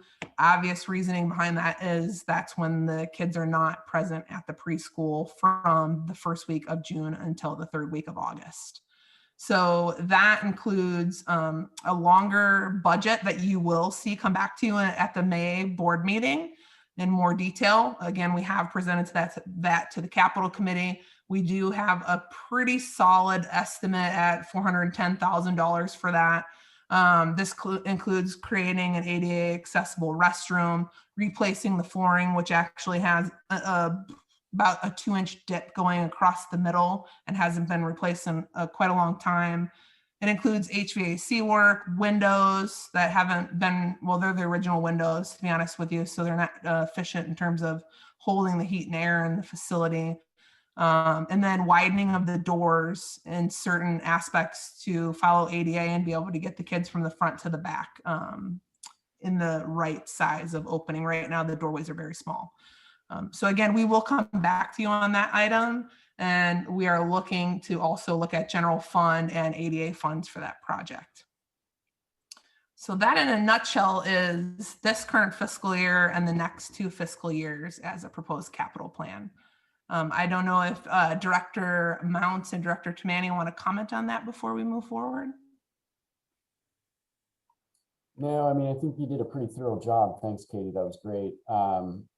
You know, like you had mentioned, there were some things that we sort of picked apart a little bit, mainly being the Miller Park Pavilion, a 75 by, what was it, 150-foot pavilion. Is a massive pavilion, and some of the things we discussed was, you know, if you're going to rent these facilities out, you know, that's a big covering, and we think that it might be more efficient and serve the community better if we were to split those into maybe 3 or 4 smaller ones that could be rented out separately. So you're not maybe sharing a giant, you know, facility with 2 or 3 different families. I think that would also be attractive to the people that are eventually renting these pavilions. So other than that, I think you went over everything thoroughly, and yeah, it's great. Yes, thank you, Katie. And one of the other things that we had talked about at our committee meeting was the dog park improvements, and how obviously we have a partnership with 4Dog, and what I know it's not noted here, but we had talked about, you know, when we do have these partnerships, you typically look for an input or contribution from the partner. And I know Sean had mentioned that he would be looking into going out, getting some quotes, kind of getting an idea of what a true like commercial shade structure, not a pop-up tent from Costco, but you know, something that's really durable, that can last through this hot weather that we have, and you know, can last many, many years. And then working with ForDog to let them know, so they have an idea too of what kind of cost we are looking at. But I do support the budget worksheet as presented tonight. Katie, thanks very much, and appreciate both Linda and Darren working with you, and Mike as always. I've just got one question, and McMillan Center is not anywhere present. Are we just mothballing that, or what's happening there? Thank you, Chair Farrell. Actually, we are looking at the McMillan Center. We were trying to get through the preschool estimates and project proposals. And then the plan is for staff to start looking at the McMillan Center. We have talked about having someone come out and assess the ground, the foundation, and do a testing on that to figure out what's our best case scenario to either renovate fully that facility and bring it up to full ADA accessibility, or the possible recommendation of removing that facility and replacing it with a new facility, probably not something extremely large, but maybe small, potentially looking at a portable or a drop-in concept. We've talked about a number of ideas, and we will be coming back to the Capital Committee and the board sooner rather than later. We were just getting through the preschool project first. Appreciate that. It needs a significant infusion of life, because a strong wind could probably take it out. Absolutely. I think we concur. I've been proposing some ideas for that for years and years. We never had the money, but I'd like to talk to Katie and Mike with some ideas for that. I had one question myself, and that is your plan shows the funding sources for everything, but how does this match up with all the money that comes in? Did you work this plan out to expend all the money in each category each year? Is that how you did it? We did not work the plan out to spend all of the money in each category each year. When we originally identified the previous 3-year plan, we did utilize what was available in that funding as a guiding source. Also, as you know, the impact fees and the in lieu fees have some restrictions on those, so it's a little tricky once we propose using those two funds. But for the most part, we were looking at the accounts that had the available funds in those, in addition to using ADA funds. It's always nice to keep the ADA funds to where you can make advancements on smaller projects throughout a fiscal year, but we are looking to spend some of those ADA funds as well. But it's an excellent question, Director Carhart. We're not looking to tap out our accounts. Yeah, but your funding level provides the framework for how many projects you can put forward in a year. Yes. Okay, great. And if we run into a point where we don't, we will revisit the best way to fund it and come back to the board. Now, is it possible in many of these cases that we could fund with supplement from Measure J if a project needed some extra money or we wanted to advance a project? There are a couple of projects which I know Mike would be the best person to speak on that. We have had many discussions. There are pieces of certain projects that we would be able to justify using Measure J funds for. Okay, That's thank great. you very much, Katie. Nice. Yeah, great question. Yeah, Swallowway is a good example of that. There's Measure J funds in that, 200,000, and the paving projects, if we loop those together, the vast majority of those funds would actually be Measure J based on the west parking lot at Phoenix Park. Raymond, do you have any comment or observation? No, looks good. I'm in favor of it. I appreciate the time and the attention, Katie and staff. Thank you, Vice Chair Irwin. I think we have uniformity, unanimous feeling that it is a great plan. And so How about a motion to approve the attached 2020-2023 3-year capital improvement plan? second, Seconded. Any further discussion? All in favor? Aye. Aye. Cool. Good job, guys Thank you. and gals. 9.4, discussion and possible action on approval of Phoenix Park West Auxiliary Lot paving. Since we've already talked a little bit about this, have we not in this other item? Yeah, I'm going to let Sean Ventura go over this, but the big reason why it's a separate item, because it is moving a project around in Measure J, and it does need to be approved separately regardless of the capital plan, because it is a project that would affect Phoenix Park, and we're moving it up the list. So, Sean?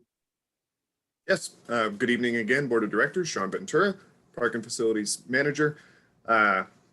To speak to the Phoenix Park project, we have to go a little bit back in the Measure J timeline here.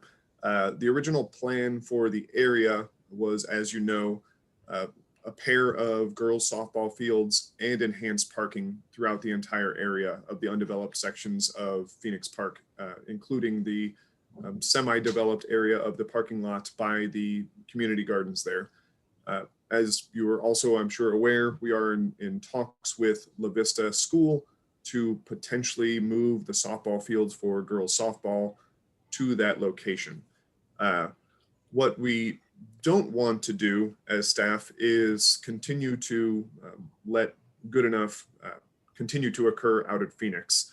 And good enough at this point is an incredibly impacted park. When Little League is out there, when soccer is out there, when lacrosse is out there, when people are out there walking their dogs or going to the dog park, it's busy as heck, to put it one way.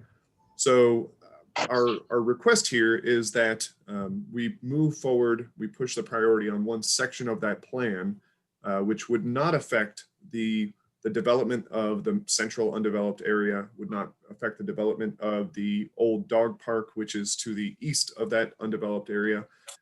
It would still allow all of our options, but to reduce the amount of impaction we experience at that park, we would like to increase the priority of paving the parking lot immediately adjacent to the community gardens. We have, and let me see if I can share my screen here. And I've got Ian, could you let me share my screen? I have a picture that'll show you the area on that.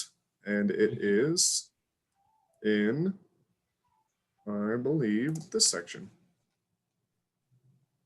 I really hope it's in this section. And I have to. No, this is not it. Give me 1 second. I'm going to stop sharing here. I stopped my momentum and that was a bad move. I do not have it anymore. I apologize for that. It is essentially a part of the project that was priced out by Verde Design previously. The original designs came in at about 1.2, I believe, 1.2 million for the paving of that lot. We have received an updated cost estimate on that, which puts the price currently at 1.5 million. Staff thinks that this is a valuable expense of Measure J funds, as it will resolve a lot of the parking conflicts out at Phoenix Park. And it is a very visible project that can begin much more quickly for Measure J funding to show that we are not just focused on the village, and we are thinking about the rest of the community as well. That's the long and short of it. And graphic, if you would like it. I believe that's the full plan with the west lot off to the left there. Is that yes, it's just I had a picture of just the west lot, and I have that as well. The full plan will work. Okay, I'll show the full plan if you're okay. Yeah, I'm totally fine.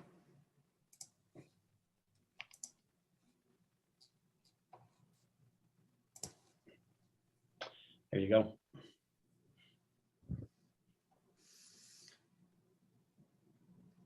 Got a blank screen. All right, you should be seeing it. There you go. Yeah. Okay. So what we're looking at here is the section in green on the left-hand side of this picture, the West Auxiliary parking lot. It looks like the original quote was for 1 million, and It is now at estimated 1.5 million. Are there any questions on that request to up the priority of paving the West Hawks lot of Phoenix Park? I think it's a great idea, Sean. It's something we need to do. The big planter between Krudoff and the parking lot was a retention area, I think, for runoff. Will Verde look at this again before we build this separately, see if all of that is still valid? And also, will they be providing the irrigation and tree planting to as part of the paving? Or are we proposing that, which I think we should? So what we have right now is a design concept of the parking area. What we would be doing at this point, if so approved, would be moving this towards bid, which would require construction documents and county review the works. So we would get actual physical documents on this about every facet of the project, how wide the swales are there, what type of plants we're putting in, how many parking spaces we can fit, everything. We would see it in all much greater detail and have staff time to review as well.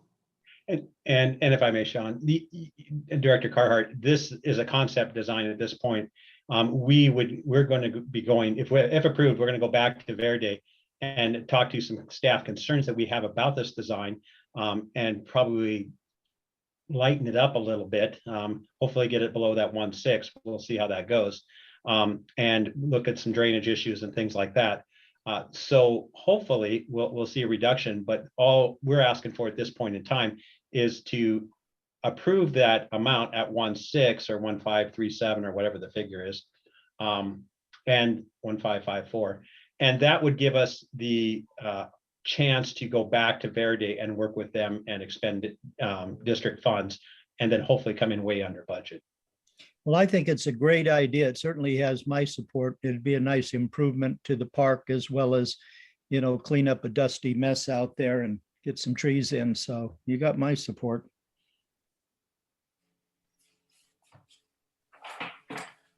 Any other questions? Hearing none, motion to approve the staff recommendation, please. So moved. Second. Further discussion? Hearing none, all in favor? Aye. Aye. All right. C, 9.5, discussion and possible action on approval of change order at NTech Engineering. Yeah, this is actually mine tonight now. I talked to board members last month about this, and I told you I would be bringing this forward. I got concurrence from you as a board to actually sign this change order so we could continue to move forward with the Village Park Plaza, or the Village Plaza Amphitheater Clubhouse project.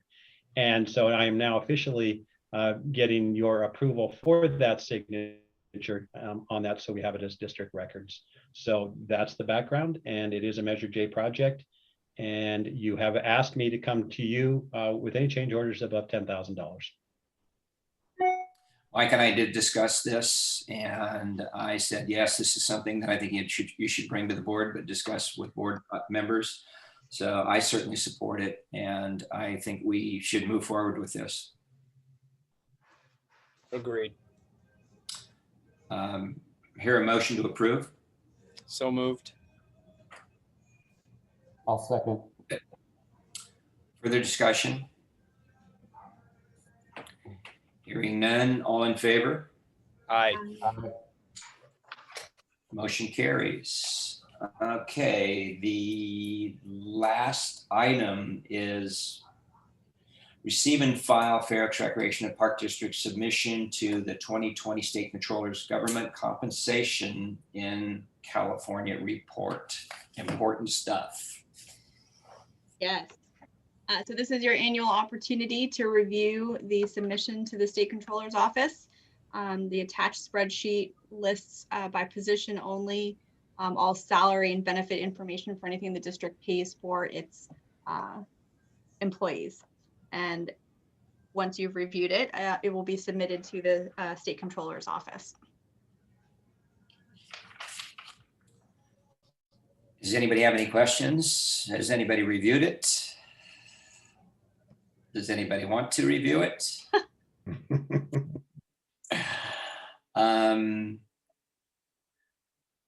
I guess we just take care of it, right? Yes. Send it on. Yep. Okay. All right. Okay, we're closing on the end of the agenda. 10.1 is items from directors.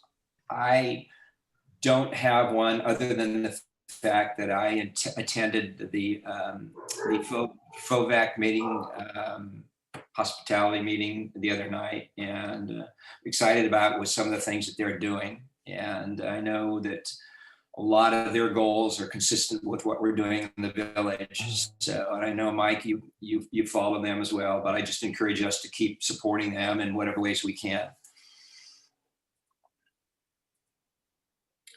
So, Delinda, you're up. You're the biggest one right now in my picture. I don't have anything tonight. Thank you. All right. Darren. No, not other than just that, spending some time down in the village lately. It's vibrant. There's a lot of activity going back, and it's just great to see. And obviously, everything our staff is doing to prepare for the projects that are going forward. I'm just super excited to see everything and thankful for all the hard work that's being done to get that in place. But it's just great to see some life back in the village. I agree. Agreed. See, Raymond.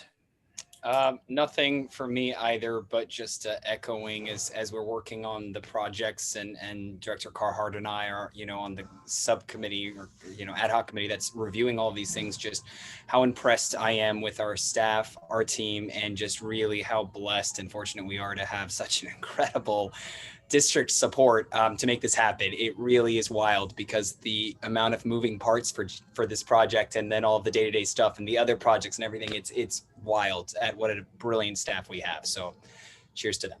Amen. I concur. Ralph.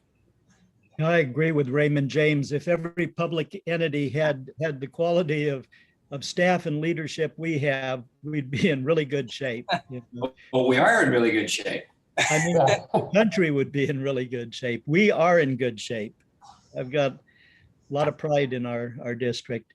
The only thing I want to do, I think Sean's still on a personal level. I want to thank him for approving the removal of 2 weed trees out of the community garden.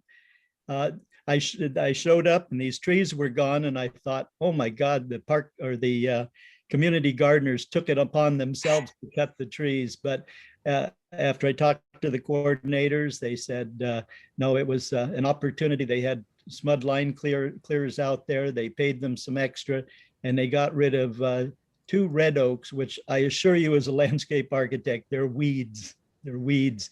And so it opened up some plots that now have a chance of growing vegetables. And they weren't mine. They weren't my plot. Mine wasn't affected, but thank you, Sean.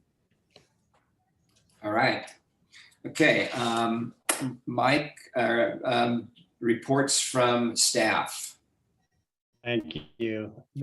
I'm going to let Nick Davidson jump in here. He's got some information on the pickleball skate park project that we've been kind of investigating for the board. And I know he has some information that he needs to share now. And I believe this will be on the May agenda officially, but we're asking for you to put it on the May agenda after you hear from Nick. Cool. All right. Good evening, board. Nick Davison, Recreation Supervisor. As Mike mentioned, I want to give you guys a quick update on the status of the pickleball and skate park project. If you recall, last meeting you had encouraged us to pursue the Fair Oaks Park location for pickleball courts, as well as relocating the skate park to the adjacent basketball court. So we got some very preliminary numbers that I want to share with you. And as Mike said, we'll come back to you in May with a more details on these numbers and more of a solid figure. But just want to give you an idea of what we're looking at. So best suited is going to be 6 courts, resurfaced with nets, poles, and fencing. That's going to cost about $165,000. A surface mounted skate park is going to be about $150,000. Then we'll have likely some demolition fees, which we're looking at $30,000.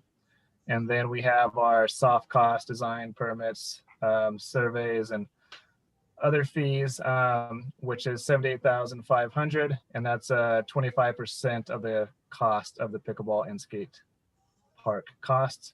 And then lastly, 15% contingency of the pickleball, skate park, and demo cost, which is $51,750, bringing us to a grand total for this project. Again, preliminary numbers, $475,250. And it's important to note that this does not include additional amenities such as lighting, drinking fountains, park benches, anything like that. This is just going to be courts, nets, poles, fencing, and then the skate park amenities. And then Mike, I believe, wanted to mention a little bit about funding and what he might be asking for. I do. I just want to share with you where we're at budgetarily. If we, in May, if you approve those numbers, I'll bring this back in May too, so you have that information. You should be seeing my a budget amount here with the projects. Am I correct on you seeing that? Mm-hmm. Okay, so if you look at the green one first, that's Phoenix, which you just approved. That's $1.5 million. Here's the Fair Oaks Park, skate park, skateboard park, and pickleball at 475 and change. So that now brings your estimated balance for Measure J at $1.2 million. So that's what's impacting Measure J. I just wanted you to be aware of that as we discuss this. And I want to bring this up first in this kind of setting. We will officially be asking for this at your May meeting once these numbers kind of ferret a little further out and we know that we have this dialed down. But important for us to know that we're going in the right direction, and that's all that Nick's presenting now. And as long as there's no serious hesitations, we'll be bringing this forward in May. Hey, Mike, I got a question on location. Would we be expanding outside the boundaries of the existing skate park and other court there, the basketball court? And if we did want to expand out into some of the parking area, do we need any kind of agreement from the Presbyterian Church that paid for that improvement? That's a good question. I believe we're going to have to go through outreach on some of this, no matter what. We're going to have to go through outreach, and including with the church and that dialogue and with the skaters. That dialogue may occur at that point in time. Budget could be driving this though, and so I want to be cognitive of that. If we do extend the footprint of the skate park, there'll be some budgetary adjustments that we'll want to look at, and we would be bringing that forward throughout the design process. But this amount, if approved in May, would give us, right now, gives us a starting point to work on, instead of just this open thing saying, hey, see what you can come up with, and we end up with a $2 million project, you know. So it gives us some nice boundaries to work within. If we come outside those boundaries, then we need to go back to the board and say, hey, we need another 300,000 because we want to expand the skate park, or we want to do hard surfacing on the skate park, or whatever it is. Hard surfacing being concrete. Sorry, I should clear that up. What's your thoughts in terms of the design of that? Would we be hiring? What kind of professionals would we be hiring, or what? Yeah, we would be using probably Sourcewell for our skate park. I've worked with them on a couple of other skate parks. There's 2 companies on there right now that are very talented. They're good at the outreach, they're good at design, and they're also good at construction. So we'd be utilizing them for that piece of it. And for pickleball? Pickleball, we don't have that worked out yet. I have not looked through Sourcewell to see if we can go that route. We might be going directly out to bid, and we will be using some kind of design firm. That's why that soft cost was in there, to help us put this all together. Thank you. Mike, has the district looked into or identified any possible grants or funding for the pickleball? I mean, I know there's a lot of, active adult things happening right now to bring more stuff like this to communities. Yeah, pickleball and skateboard both are hot items on the kind of the grant request type of for entities like us. They're hard to get because it's a lot of that's based on income and low income areas. And so that is one of the challenges with us in Fair Oaks here with these two projects. We will look toward that. Healthy Active Seniors is definitely a modular that we could look toward.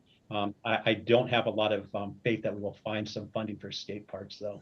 Yeah, understood. It would be nice though. I would love to see, you know, some work done or just that there was some work looked into that when you guys bring the presentation to us. Yeah, we'll try and identify some funding sources at that point, alternative funding sources.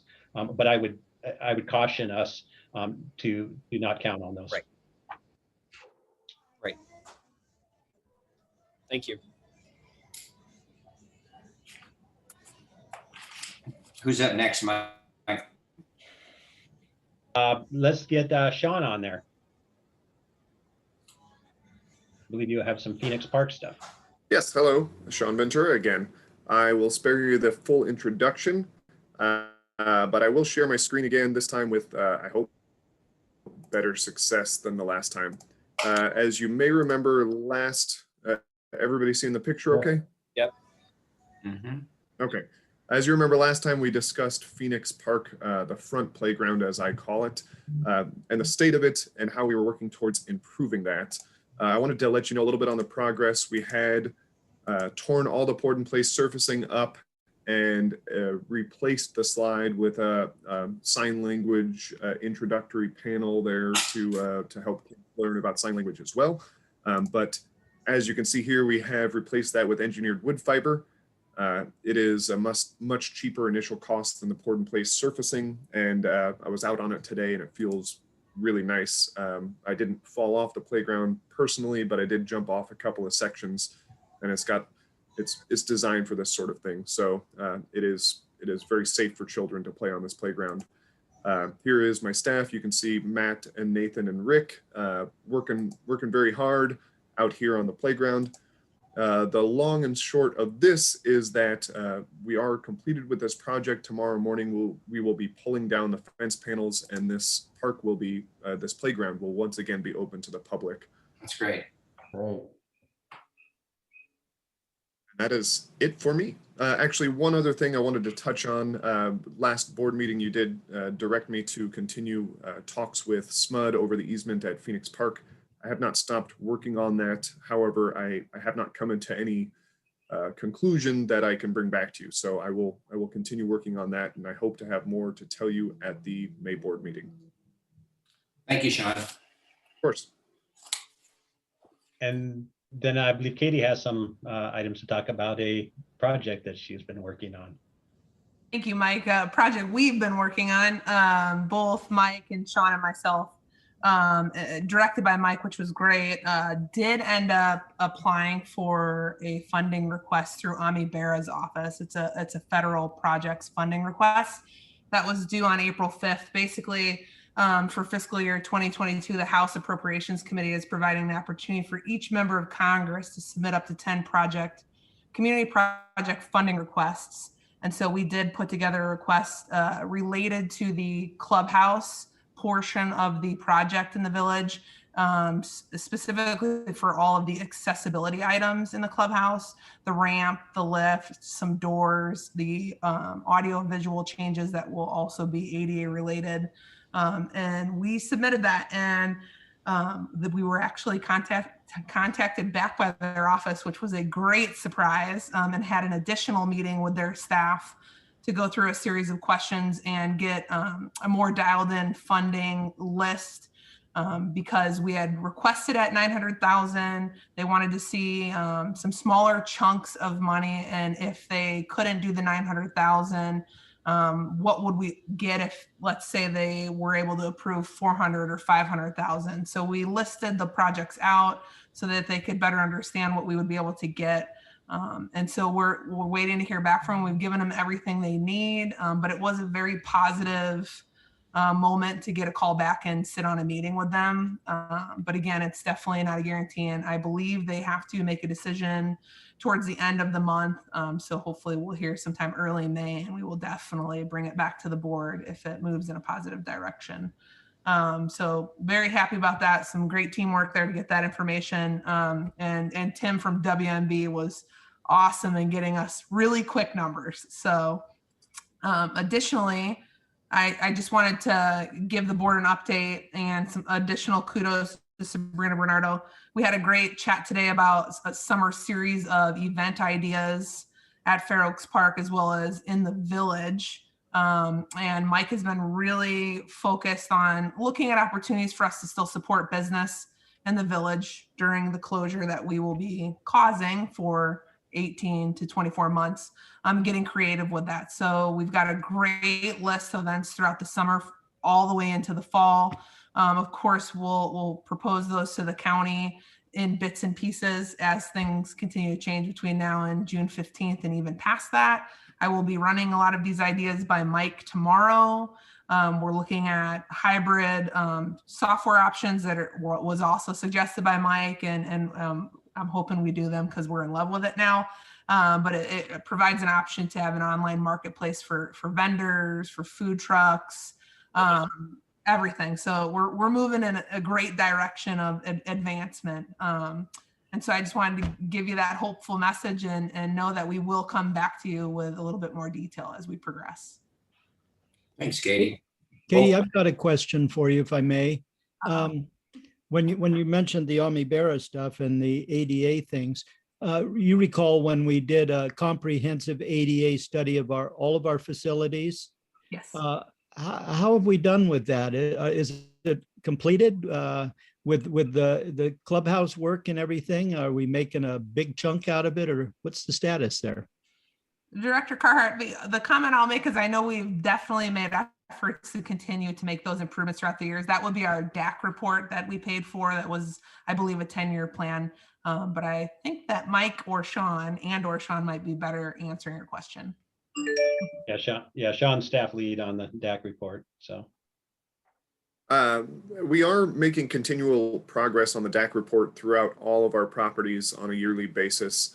Unfortunately, we won't be able to in-house make ultimate progress because a lot of the problems I see in the DAC report for our sites rather than our facilities are things like the slope of the parking lot at Bannister is off, and we'd have to redo the entire parking lot.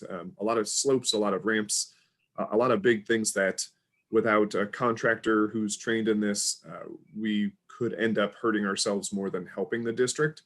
But we're continually doing the things that we can do in-house, moving things that are too close or too far, grinding down trip hazards, replacing fixtures at the appropriate height in all of our facilities and all of our sites. We are working continually on that, and I'm constantly crossing things off the list.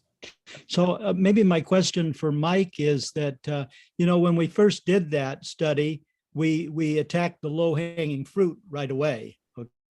Okay, and we dealt with that, and then our strategy was to do a little bit every year to show progress.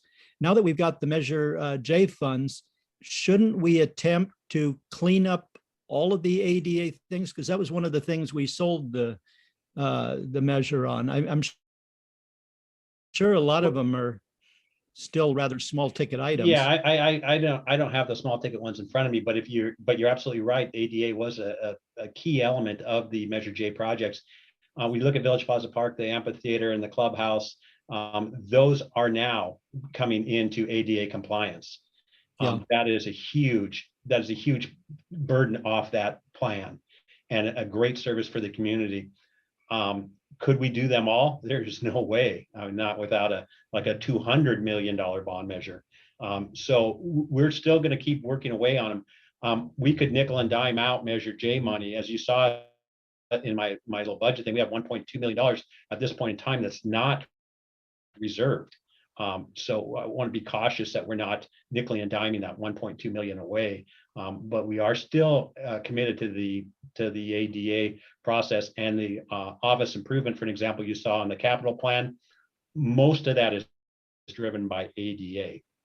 So our office in itself needs ADA improvements. I mean, you should be able to have that. So we're hitting some of the low hanging fruit within other projects. And the preschool is another good example of that. Some of the low hanging fruit is hitting. And when I say low hanging fruit, we're paving a parking area and making it ADA accessible over at the Yeah, playground. I didn't realize there was such a magnitude in cost of items on that list. So apparently it's bigger than our budget. Yeah. I may just add one more thing to that. If no objections. After we're done with the Village and Plaza projects, it might be a good time to start thinking about performing another DAC report, only because all of the progress we will do throughout the village will be a huge chunk out of that report. And the progress we can show with a new DAC report and things that may have been missed the first time will be very helpful to me and my staff. All of it is good defense if we ever get challenged on our progress. We've probably done more than anybody else with their ADA deficiencies. Okay. I'm Mike, sorry, we got a lot of things going on. So I do have Jennifer has something that she needs to clarify or bring back up. Thank you. So at last month's meeting, we heard the auditors report to us on our audit for last fiscal year. And one of the recommendations was to set up an internal accounting system so that we didn't have to rely on the county's system. So Mario has been working with an outside CPA who has come in. He's taken the audit that Ingrid prepared. He took her trial balances. He created a whole chart of accounts based on that. And now Mario gets to spend, I don't know how much time entering every transaction that he did from July 1 of last year up until the current time to reconcile. So we'll be able to use that going forward as soon as all of those transactions have been entered. And you'll see, hopefully we'll get some better reporting out of that. Our reporting will look a little bit different.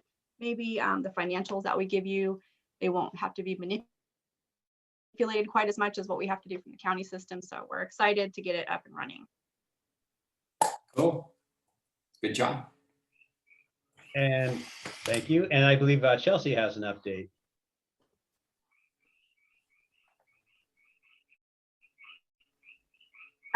Do I have an update? I didn't know I had an update. Prop 68.